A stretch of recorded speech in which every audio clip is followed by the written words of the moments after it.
Animation story. आज मैं आपको सुनाने जा रही हूँ एक छुपी हुई राजकुमारी की कहानी जो अपनी हिम्मत और बहादुरी से अपनी पहचान को वापस पाती है। एक दिन एक बूढ़ी अम्मा राजा साहब से कहती हैं कि राजा साहब, बहुत से दुश्मन इस सल्तनत को पाने के इंतज़ार में बैठे हैं। अगर आपके यहाँ बेटी की पैदाइश होती है तो ये सल्तनत आपके हाथ से निकल जाएगी। राजा साहब बूढ़ी अम्मा की ये बात सुनकर बहुत परेशान हो जाते हैं। वो रात देर तक चांद की रोशनी में खड़े ये सोच रहे होते हैं कि आखिर अब इस सल्तनत का क्या मुस्तकबिल होगा। इतने में रानी साहिबा पीछे से आती हैं और राजा साहब से परेशान होने की वजह पूछती हैं। राजा साहब उन्हें बताते हैं कि हमारी सल्तनत को खतरा है, बहुत से दुश्मन इस सल्तनत पर नजर रखे हुए बैठे हैं। रानी साहिबा राजा साहब से कहती हैं, आप परेशान मत हों, सब ठीक हो जाएगा। फिर एक दिन अचानक आधी रात को रानी साहिबा की तबीयत खराब होती है। राजा साहब उन्हें देखकर बहुत परेशान हो जाते हैं। वो फौरी तौर पर भागकर बूढ़ी अम्मा को बुला कर लेकर आते हैं।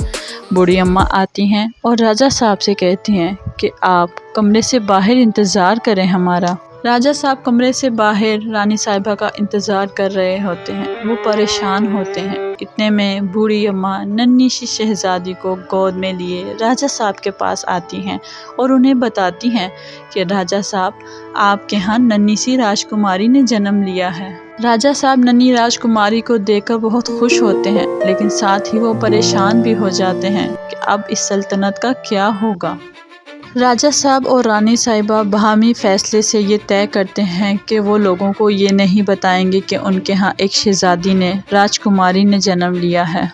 वो दाई अम्मा से कहते हैं कि इसके सर से ताज हटा दिया जाए और इसे एक लड़कों जैसा रूप देकर लेकर आया जाए। वो राजकुमारी को लड़कों के रूप में अवाम के सामने लेकर आते हैं। अवाम खुश हो जाती है, खुशी से नारे लगाने लग जाते हैं। इस तरह प्रिंसेस आरज़ू के वजूद को वहीं पर छुपा दिया जाता है, जो बात प्रिंसेस आरज़ू को आहिस्ता आहिस्ता बहुत परेशान करने लग जाती है। इस तरह जब भी अवाम के सामने उन्हें आना होता तो वो प्रिंसेस आरज़ू को एक प्रिंस के रूप में अवाम के सामने लेकर आते। प्रिंसेस आरज़ू को उसकी असलियत की वजह से किसी से मिलने की इजाज़त नहीं होती। वो महल में अपने इकलौते दोस्त के साथ खेलती और उसके साथ खुश रहती। उसका इकलौता दोस्त दाई अम्मा का बेटा फिरोज़ था। ये दोनों एक साथ मिलकर बहुत खेलते और हमेशा खुश रहते। दाई अम्मा भी उन्हें देखकर बहुत खुश होती। लेकिन फिर एक दिन दाई अम्मा को एहसास हुआ कि अब फिरोज़ को राजकुमारी से दूर कर देना बेहतर है, कहीं वो उसकी असलियत ना जान ले। दाई अम्मा अपने कमरे में आती हैं और फिरोज़ का तमाम सामान पैक कर कर उसे महल से बाहर लेकर जा रही होती हैं कि ये खबर प्रिंसेस आरज़ू तक पहुंच जाती है, जिसे सुनकर वो बहुत चौंक जाती है। प्रिंसेस आरज़ू अपने दोस्त को आखिरी बार देखने और उसे अलविदा करने के लिए महल के गेट में आती हैं। दोनों की आंखों में आंसू होते हैं। एक दूसरे से दूर जाने का गम उनकी आंखों में साफ दिखाई दे रहा होता है। प्रिंसेस आरज़ू बहुत उदास होते हैं क्योंकि उनका इकलौता दोस्त भी अब उनसे दूर जा रहा होता है। वो बिल्कुल अकेली पड़ गई होती हैं। दूसरी तरफ राजा साहब दाई अम्मा से कह रहे होते हैं कि राजकुमारी बहुत ही नाजुक दिल की हैं। वो छोटी सी बात पर रोने लग जाती हैं। ऐसे में वो कैसे कोई जंग लड़ सकती हैं। इस तरह तो हम किसी का मुकाबला नहीं कर पाएंगे और सबको राजकुमारी की असलियत का पता चल जाएगा। ये बात प्रिंसेस आरज़ू सुन लेती है और उसे बहुत बुरा लगता है। वो गुस्से में अपने सर से पगड़ी उतार कर फेंकती है। जैसे ही वो पगड़ी उतार कर फेंकती है, एक रोशनी नुमाया होने लगती है। वो रोशनी उसे एक प्रिंसेस के रूप यानी कि उसके असली रूप में ले आती है। प्रिंसेस अपने आप को आईने में देखकर बहुत हैरान भी होती है और खुश भी। उसे यकीन नहीं आ रहा होता क्योंकि उसने हमेशा अपने आप को एक लड़के के रूप में देखा है। प्रिंसेस आरज़ू ने फिरोज़ के बाद डायरी को ही अपना एक ख़ास दोस्त बना लिया था, जिससे वो अपना गम और खुशी दोनों ही लिखती थी। यूं प्रिंसेस आरज़ू के तन्हाई के 8 साल अकेले ही गुजर जाते हैं। एक दिन दाई अम्मा की तबीयत बहुत ख़राब हो जाती है। दाई अम्मा राजा साहब से कहती हैं कि मुझे मेरे बेटे की बहुत याद आ रही। राजा साहब अपने सैनिकों को भेजता है और फिरोज़ को बुला लेता है। فیروز محل میں پہنچتے ہی ہر اس جگہ کو دیکھتا ہے جہاں سے اس کی خوبصورت یادیں جڑی ہوئی ہیں۔ پرنسس آرزو کو اس کے آنے کی بھنک لگ جاتی ہے، وہ دل ہی دل میں مسکرانے لگ جاتی ہیں۔ فیروز فوراً اپنی ماں کے پاس آتا ہے اور ان کا خیال رکھتا ہے۔ وہ اپنی ماں سے وعدہ کرتا ہے کہ اب وہ کہیں نہیں جائے گا۔ آدھی رات ہوتے ہی فیروز اپنے محل کے گارڈن میں ٹہل رہا ہوتا ہے کہ اس کی نظر اچانک اوپر بالکنی میں پڑتی ہے، جہاں پرنسس آرزو ہر روز رات کی طرح آج بھی اپنے اصلی روپ میں اپنی زندگی کو جی رہی ہوتی ہیں۔ فیروز کچھ لمحوں کے لیے پریشان ہو جاتا ہے کہ اس محل میں آخر لڑکی کون ہے، کیونکہ وہ نہیں جانتا کہ جس کے ساتھ وہ بچپن میں کھیلتا رہا ہے وہ ایک لڑکی ہی ہے۔ صبح ہوتے ہی اس کی نظر پھر سے اس بالکنی پہ پڑتی ہے۔ وہ دوڑا چلا جاتا ہے یہ دیکھنے کے لیے کہ آخر اس بالکنی میں موجود راجکماری کون تھی۔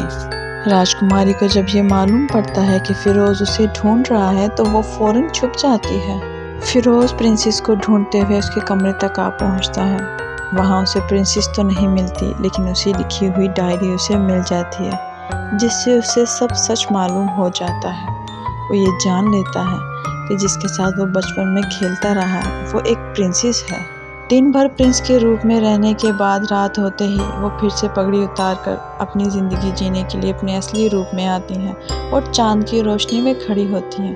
اتنے میں پیچھے سے فیروز آتا ہے اور وہ راجکماری سے کہتا ہے کہ تم ہو میری بچپن کی دوست۔ فیروز پرنسس آرزو سے کہتا ہے کہ تم اکیلی نہیں ہو، میں ہر مشکل میں تمہارے ساتھ ہوں۔ پرنسس آرزو کی زندگی کی روٹین بن چکی ہوتی ہے۔ روز صبح لڑکوں کے لباس میں تیار ہو کر محل میں جانا اور محل کے شاہی ہال میں کھڑے ہو کر لوگوں کے سامنے مخاطب ہونا، اس کے علاوہ اس کی زندگی کا کوئی عکس نہیں تھا۔ پھر ایک دن وہ محل پر سٹیج پہ کھڑی ہوتی ہیں اور ایک شخص چھپ کر انہیں دیکھنے کی کوشش کر رہا ہوتا ہے، جیسے کہ وہ یہ جانتا ہو کہ یہ ایک راجکمار نہیں بلکہ ایک راجکماری ہے۔ پھر ایک دن فیروز اور راجہ صاحب رات کے وقت گارڈن میں ٹہل رہے ہوتے ہیں کہ اچانک سے کچھ لوگ محل پر قبضہ کرتے ہیں اور راجہ صاحب پر حملہ کر دیتے ہیں۔ پرنسس آرزو اپنے کمرے میں موجود یہ سب آوازیں سنتی ہیں اور گھبرا کر اٹھ جاتی ہیں۔ وہ بنا اپنا روپ بدلے اپنی تلوار اٹھاتی ہیں اور گارڈن کی طرف دوڑی چلی جاتی ہیں۔ وہ جیسے ہی گارڈن میں پہنچتی ہیں وہ دیکھتی ہیں کہ راجہ صاحب کو کڈنیپر نے پکڑا ہوا ہے۔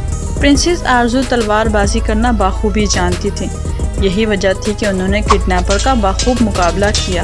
پرنسس آرزو نے اپنی ہمت اور بہادری سے یہ ثابت کر دیا کہ لڑکا یا لڑکی ہونے سے کوئی فرق نہیں پڑتا، انسان کو ہمت والا اور بہادر ہونا چاہیے۔ پرنسس آرزو کی یہ ہمت اور دلیری دیکھ کر فیروز بھی حیران رہ گیا۔ راجہ صاحب بھی پرنسس آرزو کو دیکھ کر دنگ رہ گئے کہ جسے وہ ایک نازک سی کلی سمجھ رہے تھے وہ تو ایک بہادر سی راجکماری نکلی۔ راجکماری کی بہادری کی وجہ سے کڈنیپر کو دم دبا کر بھاگنا پڑا۔ راجہ صاحب پرنسس آرزو کی بہادری دیکھ کر بہت خوش ہوتے ہیں اور ساتھ ہی ساتھ پرنسس آرزو اور فیروز کو گلے لگاتے ہیں۔ اگلے ہی دن محل میں ایک خوبصورت صبح کا آغاز۔ روز کی طرح اس بار بھی دائمہ پرنسس آرزو کے لیے کپڑے لے کر آتی ہیں، لیکن اس بار وہ اس کے لیے لڑکوں والا لباس نہیں بلکہ لڑکیوں والا لباس لے کر آتی ہیں، جسے دیکھ کر پرنسس آرزو بہت خوش ہو جاتی ہیں اور فوری طور پر اس لباس کو پہن لیتی ہیں۔ وہ پہن کر بہت خوش ہوتی ہیں۔ آئینے کے آگے اپنے آپ کو دیکھ کر خوشی سے سنبھالے نہیں سنبھلتی۔ وہ اپنے آپ کو اپنے اصلی روپ میں دیکھ کر جھومنے لگتی ہے۔ اس کی خوشی کی تو کوئی انتہا ہی نہیں ہوتی۔ پرنسس آرزو ایک راجکماریوں کی طرح تیار ہو کر شاہی محل کے شاہی ہال میں جا پہنچتی ہے۔ وہاں سب لوگ کھڑے راجکماری کا انتظار کر رہے ہوتے ہیں۔ راجہ صاحب پرنسس آرزو کو اس کی ہمت اور بہادری کا انعام دیتے ہیں۔ صاحب سب کو بتاتے ہیں کہ یہ ان کی اکلوتی بیٹی ہے جو کہ بہت ہی بہادر اور ہمت والی ہے، اس لیے آج سے محل کی راجکماری پرنسس آرزو ہی کہلائے گی۔ سب لوگ خوشی سے تالیاں بجانے لگتے ہیں۔ پرنسس آرزو ان سب کا شکریہ ادا کرتی ہے۔ خوشی کے موقع پر پرنسس آرزو اپنے بچپن کے دوست کو نہیں بھولتی، کیونکہ پرنسس آرزو کا کہنا ہے جو غم میں ساتھ دے اسے خوشی میں اکیلا نہیں چھوڑا جاتا۔ Thanks for watching my video. Please like, share and subscribe.